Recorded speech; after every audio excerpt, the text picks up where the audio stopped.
Good morning. Welcome to Learning to Learn a Language, and here, of course, through literature. Just now we saw a very beautiful prose piece by Khushwant Singh, and what exactly was the kind of message you were expected to learn from it. And it's just not the prose piece, we also move on to a beautiful poem, equally intense in emotions, very moving. And it's just not mere moving of your mind or heart, it also makes you reflect upon your practices. Fine? In the name of modernity, what have we abandoned? And here the poem is written by Gabriel Okara. And the title of the poem is Once Upon a Time. It almost sounds like a beautiful fairy tale. Of course, once upon a time, life was a fairy tale. Like the prose piece, the poem also has been divided into two broad sections. On one side, you have the warming up, getting you emotionally, mentally, intellectually ready to take a poem of this serious a tone. And then you have introducing about the poet, about the author, and of course the third part of it automatically happens to be a beautiful poem, Once Upon a Time. And what is the second half, again, just to test whether you have understood the poem properly and whether you have understood the expressions as used by the poet in the context, and isolated words in context and words in isolation, expressions in isolation, expressions in a context, and trying to understand whether you have comprehended it thoroughly, completely, totally. If I say totally, the summing up of the whole thing, do you get the meaning of it as you should get from the examination point of view, from the life's point of view, right? If that is possible, then you have annotations also. You have diversified annotation where a sentence is taken from the poem and is given to you, and you are asked various questions on the use of words, use of expressions. Again, as I already told you, you have informative questions, inferential questions, interpretative questions, and of course evaluative questions also. And you have been asked to give answers in 1 or 2 sentences, 3 or 4 sentences, and write a summary, a kind of a summary, an appreciation, a critical appreciation of the poem, putting yourself in the place of the poet, writing from 100 to 150 words. Fine. Now, after which, of course, you have also a listening activity, and you are very fortunate because the book provides you with another poem, a parallel poem, which is so close to what Gabriel Okara has written. That particular poem, it talks about rock me to sleep. Who will ask? The child asks the mother, but here is an adult woman who would like to go back to her childhood, asking her mother to rock her to sleep, and the poet happens to be Elizabeth Aker Allens. Fine, that's a parallel poem, and you have to read and appreciate the poem. And if you have such poems in your mother tongue, if it is Tamil, go in search of it, where the poet talks in a very nostalgic mode, talks about the days which were good old days, which were certainly better than what he is now going through. Now, coming to the warming up activity with which you are expected to start, it has got 3 sections. The first one is you have got the picture of 2 men holding each other's hands. It can be a kind of a conversation, a friendly conversation. You have to imagine a friendly conversation. You think that you are playing the role of one of these men and your friend plays the role of the other person. And how would you greet each other? How would you continue with the conversation if you happen to come upon a friend of yours or somebody who has been introduced to you? When you shake hands, what could be the conversation that goes on between 2 individuals? There is another picture where you find speech bubbles, a bunch of children, jubilant children, happy children jumping up, and you do find the letters missing. You have to bring those letters so that you will have the complete structure ready for you. Unless you put the letters in their place, you will not know what the word is. Unless you know the word, you will not make a sentence of it. But the assignment that has been given to you is you are looking at a group of children, very jubilant and happy, because their school team is winning some kind of a match, and you each one has got a speech bubble on top, right? And you have to fill that speech bubble with an exclamation or a word of happiness or a word of appreciation to suit the context. Fine. And you also have the third part, where you will have to imagine a conversation. Fine? Because the whole thing talks about once upon a time. You have to write few sentences. Imagine an adult who would like to go back to childhood days. What could be the reasons? You have to list out the reasons. What could be the reason? If you are of course a 16 plus or a 17 plus. Imagine that you go back to your childhood days, like your babyhood, though not babyhood, at least when you are 3 years old or 4 years old. What fun you would have had, what less responsibilities you would have had to bear on your shoulders, that examinations would not have been this big, the problems would not have been this big. Growing to be an adolescent has got its own emotional and physical complexities and complications. All these would not have been there because your mother and father would have taken care of you, would have fed you, would have dressed you, and going to your baby classes, fine, your play school would have been greater fun than attending classes when you are in an adolescent stage, fine. All these things are given to you so that you warm up. Now how do you warm up? You start looking at the whole picture through the eyes of the poet Gabriel Okara. Like Khushwant Singh, Gabriel Okara also lived a long innings for his life. He had a great innings for his life. He was born in 1921, right? And he passed away in 2019. Fine, that's quite a long innings. He should have been 98 years old, a person who saw the 20th century and a person who was fortunate enough to live to the first 2 decades of the 21st century, right? He is a Nigerian poet. If I can talk about him, I should tell that he was a champion for the cause of the downtrodden. That is the blacks, the Nigerian people, the voiceless people, the voiceless people. So you find him drawing lots of information, the inputs which you gather from his poetry. He was a novelist also, right? You gather from his works, his literary output. The information happens to be based on the African life, the African history, the African tradition, their religious beliefs, their faiths, right? Their folklore. Very interesting, their folklore, right? All these you find his works are loaded with all these, and that's exactly why I told you, when you start looking at looking through the window of literature, you get an entirely different perspective. You get the first-hand knowledge of people who do not belong to your culture, who do not speak your tongue, who do not follow your tradition, but people who inhabit the same planet in which you are also living. And you get to know their lives. You get to know them deeper. Your understanding of life becomes more immense and more intense. Fine? And not only that, as I told you, his voice is a voice of protest. His voice was a voice of concern. And if I can recommend another poem worth reading, that is a brilliant poem which is titled "You Laughed and Laughed and Laughed." Now he talks about the Western world which laughed at every little habit, every little ritual, every little belief of the black race. They laughed at it. They laughed when the black men and women used to walk barefoot, when they came directly in contact with Mother Earth. They could feel the pulse of Mother Earth. The Western world, the colonizers, they laughed at it. When these people played on their drum, they sang their songs, they danced to a particular rhythm. The Western world was appalled. They thought it was not dancing at all. It was not refined. It did not have the style. It did not have the culture. So every little thing a black man did was laughed at by the Westerners who came there as colonizers. And you find Gabriel Okara telling that you might have laughed at us, but do you know something? We are earthy. We are the sons and daughters of the soil. We have the first-hand knowledge of this planet. We can understand the language of birds and bees and plants and trees. We live a life with nature.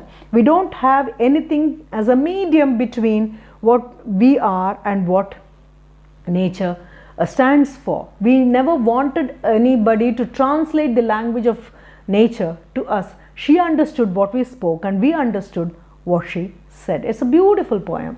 You laughed and laughed and laughed. Again, I can give it to you as a kind of a task. Go around. You have an access to net. Find the world of knowledge is now well within your palms. You have to scout around. You have to search around. Enrich your knowledge. Enrich your knowledge. Don't depend on the book alone. Don't depend on the teachers alone. Fine, they are there to help you. But if you are a person who is passionate about learning a language, I repeat, if you are a person who is passionate about learning a language, if you are a person who really would like to understand why language learning brings in appreciation of literature, interpretation of literature, understanding literature, evaluation of literature, why should I learn a poem? What do I learn from a poem?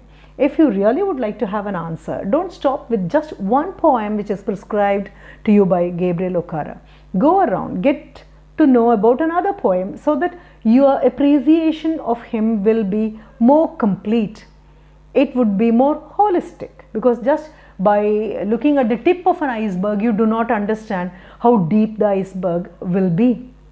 The tip may be hardly 1/10 of its full size.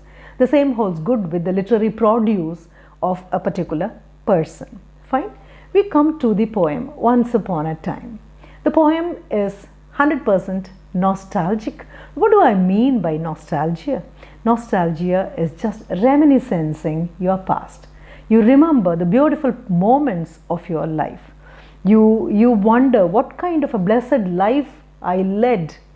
And when I compare it with my present, my past was so glorious, so beautiful, so colorful, filled with all the colors of rainbow. When I compare it with my present, which is certainly not comparable at all. It is so difficult. It is filled with fraudulence. It's filled with everything which is fake, which is false, which is untrue, which is dishonest. So I long for my life which I led or lived once upon a time. The poem could be the speaker of the poem. The person who speaks, it can be the poet, it can be anybody. It can be anybody who unconsciously compares the past with the present, the glorious past with the mundane, monotonous, uninteresting, sometimes inhuman present. Fine?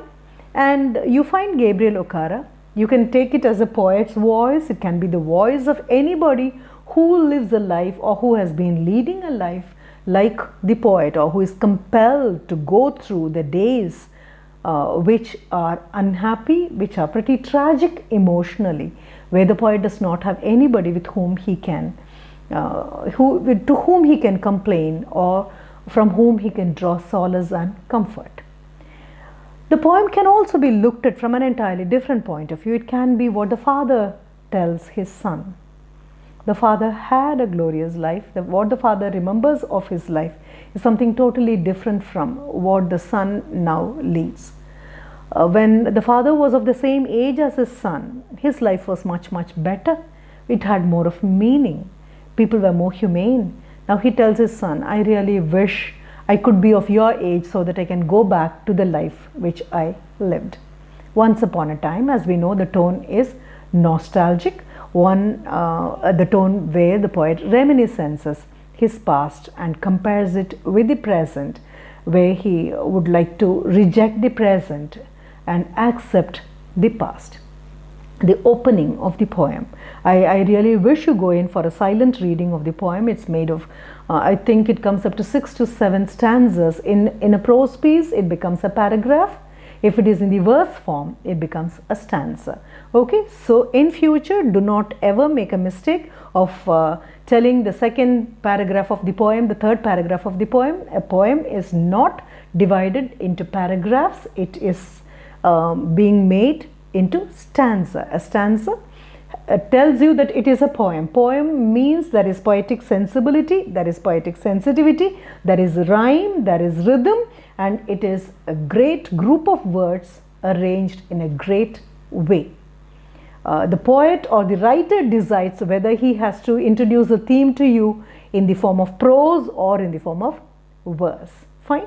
And most often we feel though short stories and prose renderings are as beautiful as the verse form, a verse enters the heart it enters your psyche more easily with grace than prose. That's what people say, but you can also differ. Now the opening stanza, it's very direct, the language is very simple, plain, and the pain is audible. When you read the poem, the pain of the poet is audible. When you see the poem in the written form, it's visible also. You can get a picture of the whole scene. The poet would not have been smiling at you, nor is he frowning, but of course he is very sad, he is very hurt. You feel his emotions are bruised. He is addressing the unseen person. It may be the listener who is of his son's age, or it may be his own son. We can make our own choice. So the opening stanza talks about the smile. He doesn't just say smile, he says laugh. You know, it is more spontaneous, it is very generous, and you are not economical when it comes to your laughter. You don't laugh in installments, you laugh in totality. Your eyes laugh, all the facial features join hands so that your laughter is enriched and the meaning is added to it. That's exactly how people used to smile. The smile developed into laughter when they came upon the ones whom they loved or whom they knew. Why?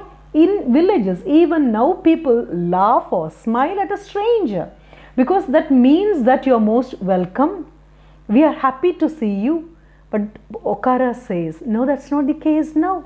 People laugh, but the laugh is so fixed. It looks as if it is painted on the picture. It is so fixed. The laugh just stops with the teeth.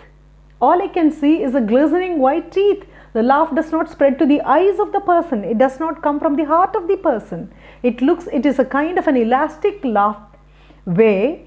You wear it as a kind of a mask on your face. You just say, it's as good as saying cheese when you have your photograph taken, right? When you say cheese, you are not happy. You spread your lips. It looks as if you are smiling or laughing. That's exactly what happens when there is people at present, when they come upon someone known or unknown, they just laugh with no meaning in it at all. It doesn't come from the depth of the person. It doesn't come from the heart of the person. There is no soul at all in the laughter. It is the mere showing of the teeth. So you know what exactly the poet is going to tell now. He adds on to this grief. He adds on to this pain. The physical appearance, the body language of the people has become so very deceptive that you can't complain that the person did not smile at you. The person smiles. Even the smile broadens and it becomes laughter. The only thing is, it is lifeless, it is mechanical, it is some kind of a machine smiling at you. It's not a human being. Then he goes on. Now, what happens when you really appreciate a person, when you love a person, when you show your camaraderie to a person, that you are a fellow being? What do?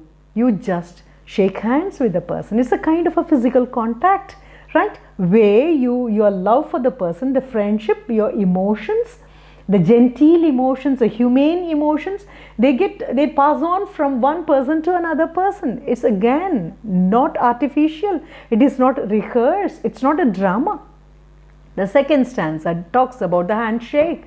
You shake hands. Once upon a time, we used to shake hands. Fine. It was so genuine. It was so true. It was so honest. It was so friendly. But now also people, don't they shake hands anymore? Of course they do. They do shake hands with a stranger or a known person.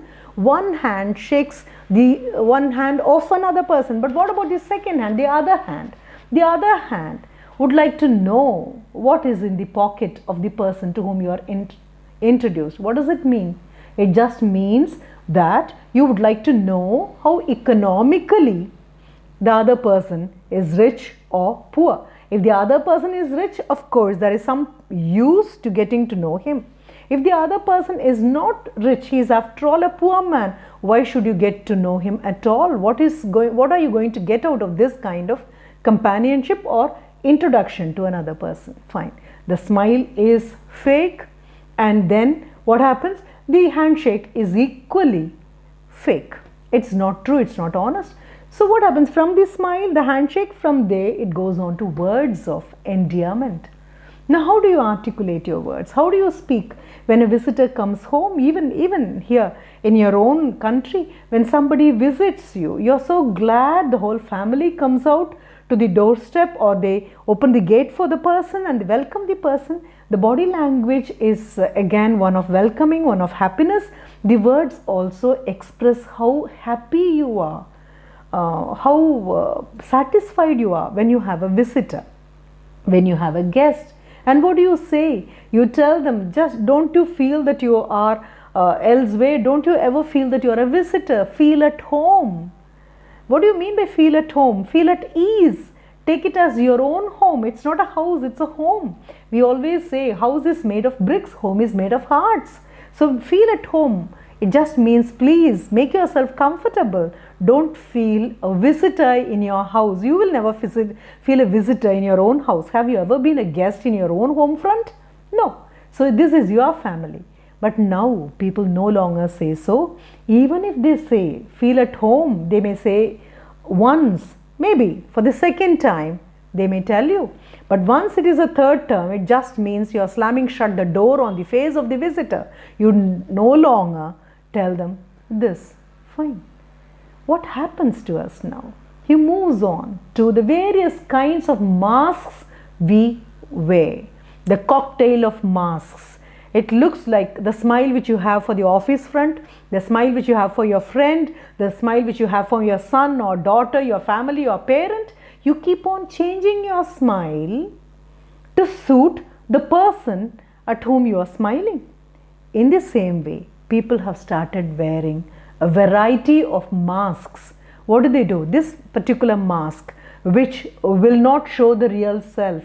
People can never read my mind. So what do? I wear an artificial face with an artificial smile, with artificial words in my mouth to suit the context. If I have my boss and my friend, I wear another kind of mask. If I have my parents, I have another kind of mask. If I am in a party, I wear a mask. If I am alone, I wear a mask. If I have group of people around me, I wear a mask. If I am in a bus, I wear a mask. If I am traveling elsewhere, I wear a mask. He gives you various contexts where people easily wear a mask, and they keep on wearing a mask that you do not know any longer. You don't find any difference between the mask and the real face. They have completely lost their real face. The mask has become, they have been wearing it so long, so often, that the mask has become their face. The poet is extremely disappointed. What about their words? Now he puts them all together. The laughter, it is again, it's fake. The words, they are fake. The handshake is fake, because while smiling at you, they look behind your shadow. When shaking hands, they just search for your pocket. When they utter few words of endearment, words of courtesy, fine, what they say is different from what they mean. It was not so once upon a time, right? And now people, what do? They say goodbye. What do you mean by goodbye? We too have been bidding goodbye to many people.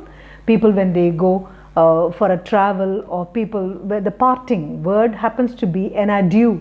You say goodbye. What does it mean? You have been telling without knowing the meaning? Fine. It's time you knew the meaning. God be with you. We say stay safe, take care. And stay safe and take care just means let God be with you when you travel, wherever you go. You have to have the protection. You have to be protected. You have to be shielded, of course, with divine power, so that nothing unfortunate or unbecoming happens to you. Fine. So that is goodbye. Gabriel Okara says, whenever somebody says goodbye, you know what it means? It's a parting word. It just means good riddance. Oh God, at least now you decided to leave me. It doesn't mean God be with you. It is no longer a blessing. It's a sigh of relief, where the person, when he says goodbye, means good riddance. It's almost like get lost. That's what they say. What they say and what they mean are totally different. They are nowhere connected. Rather, they would like to use sweet words which would camouflage their inner irritation on having a visitor who happens to be an unwelcomed guest.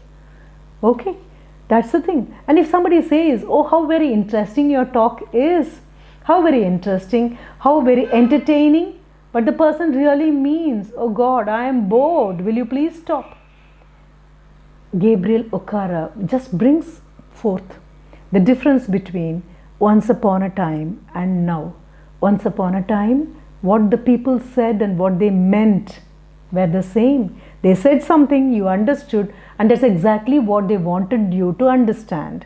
What they meant was what they said, and what they said was what they meant. There was certainly no gap. Now there is a void, unbridgeable gap between what the people say and what they really mean. If you are lucky, you understand, you listen to what they say, but you understand what they mean. If you are unlucky, like Gabriel Okara, you sit and lament, you sit and fret and fume over this kind of a difference in the name of modernity, how it has stepped in where people can no longer afford to be honest, humane, sincere. It looks as if honesty and sincerity have become unaffordable things, unaffordable values. People cannot anymore practice these values because they are in the contemporary world, which they call mechanized and modern. And as you come to the close of the poem, he tells you how it was once upon a time. When people laughed, they had their soul, they had their heart in their laughter. When people greeted you, they had their soul, they had their heart. Everything was conveyed to you through oral language and physical language. The non-verbal communication, it accompanied the verbal communication appropriately, that you had no doubt that the person said something and meant something. They went hand in hand. Isn't that the way to lead a life? Isn't that what you call civilization? That is exactly what that should be civilization. Civilization is not filling the world with machines and becoming another machine. Fine. Your smile has no love in it. Your words do not have any love in them, nor does the non-verbal communication communicate anything humane. So the last stanza, as he comes to close, he says, even when I smile at the mirror, like the way people want me to smile, my teeth rather appear like the fangs of a serpent, of a snake. They no longer look like the beautiful teeth which are shown when a man smiles spontaneously. Now they look like the poisonous fangs of a snake which are ready to bite you and inject poison into your blood. And he concludes the last part, just 2 or 3 lines, where he says, my dear son, I would like to go back in time. I would like to go back to the once upon a time life. It looks like a fairy tale life, because that's how we have read fairy tales. Once upon a time, everything looked beautiful. And how does it end? How does a fairy tale end? It says they happily lived thereafter.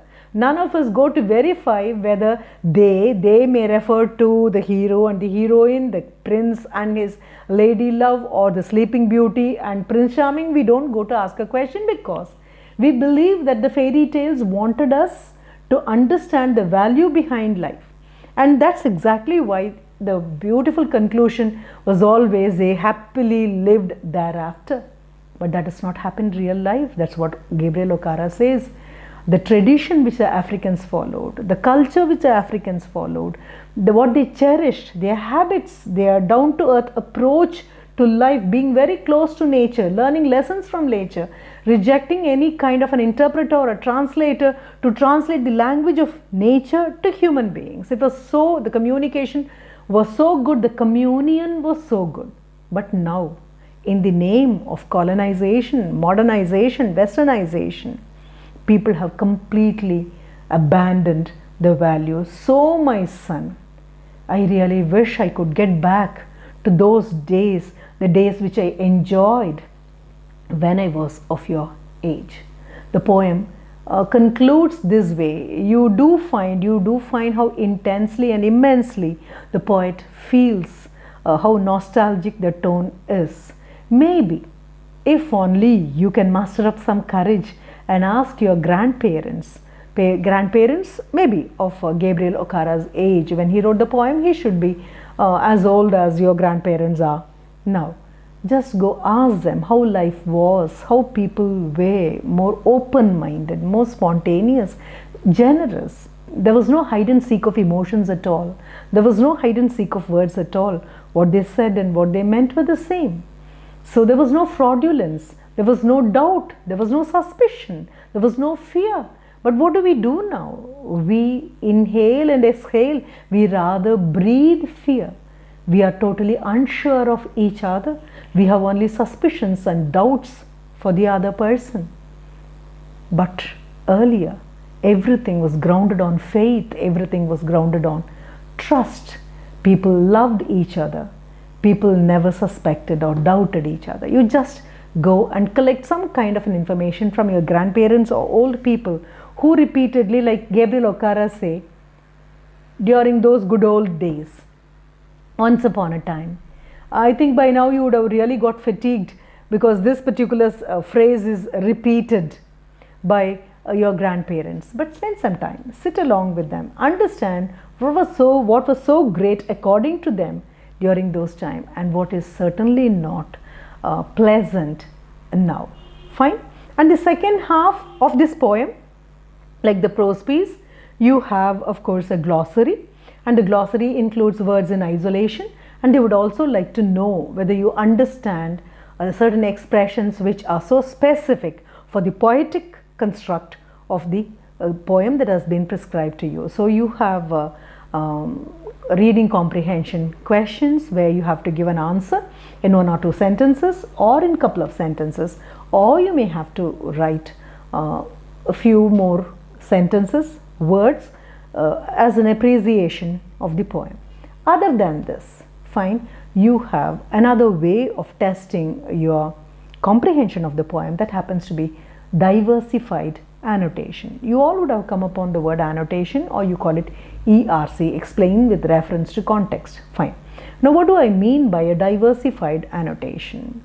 For example, if you take a sentence where he says, my teeth now looks like the fang of a snake, if that particular one is given, you would be asked a question like, who is the speaker of the poem?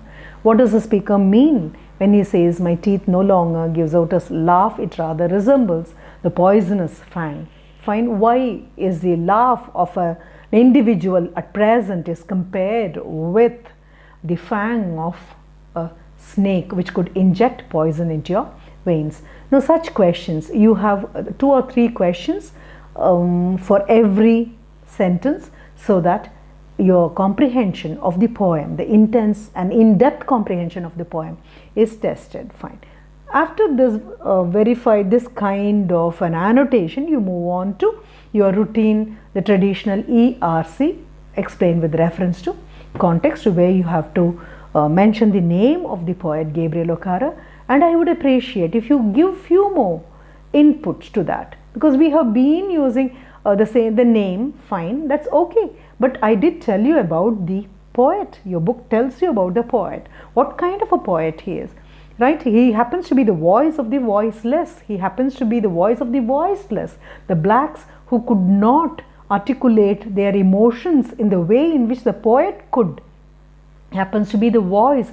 Rather, people appreciate his work as his poems have really, they have heralded the dawn of English black poetry. The Nigerian English literature was brought to being thanks a lot to Gabriel Okara. So you can add few more inputs, because anybody who values your paper will understand the value of your answer. It's not just correction, it's not just scoring marks, it's something more than that. How else will you convince the examiner that you have more, you know more, you did a bit of extra reading, you talk about, you laughed and laughed and laughed. Find out a context. When a question is asked, bring in all these inputs so that the person who values your paper will know that you are somebody special.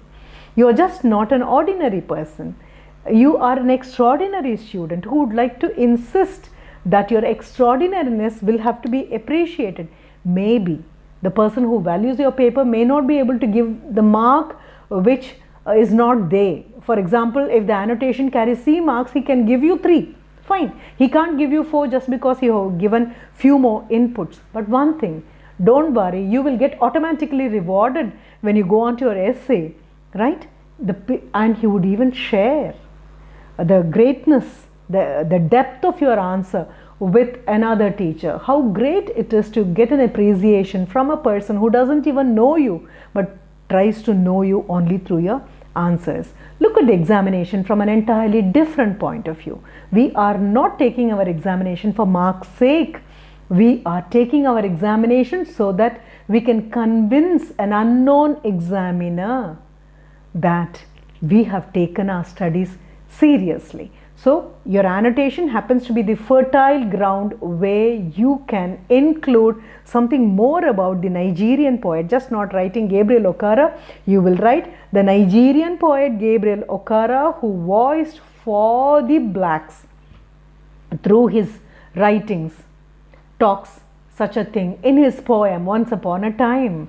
To understand Once Upon a Time better, one can also have an extra reading of You Laughed and Laughed and Laughed. After all, it's just 2 more sentences. It doesn't cost you anything. Maybe if at all it costs, it creates an interest in the mind of the other person, right? After which you have, of course, a listening comprehension. You listen to a poem being read, and the last part is a parallel poem where you find the poet speaking to her mother, asking her mother to rock her to sleep. Have you ever said this to your mom? Maybe not that all the nights you'll go to sleep peacefully. Sometimes your dreams may become nightmares. You may wake up with a start. You may be trembling and you may be sweating. You so much would like your mom or dad to lie down near you and pat you to sleep.